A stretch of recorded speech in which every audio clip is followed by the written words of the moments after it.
question that we ought to be asking ourselves is, why did NATO even exist after 1990? Throughout the whole history of the Cold War, we were told NATO is necessary to defend Western Europe from the Russian hordes, okay? No more Russian hordes. What happens to NATO? It expands, okay? It expands to the east. Its mission changed. Its official mission now is not to defend Europe from the Russian hordes. It's to control the global energy system, sea lanes and pipelines, and to serve as a U.S.-run intervention force.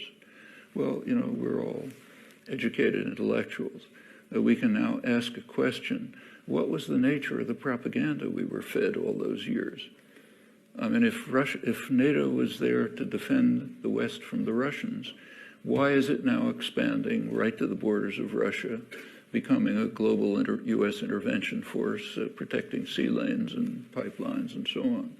What that tells us is all the talk about the Cold War was just a pure lie. And there's plenty more evidence for that, which we could go into. Educated intellectuals don't pursue this line of thought, but it's a pretty obvious one. Well, going on to Ukraine, Mearsheimer's point is that for any Russian leader, whoever it might be, you know, Mahatma Gandhi, Ukraine is right at the core of their geostrategic concerns. For Ukraine to be taken into NATO, which is what is repeatedly threatened, would be a very serious threat to Russian security, quite apart from historical interests, which go way back, the origins of the Russian Empire, in fact.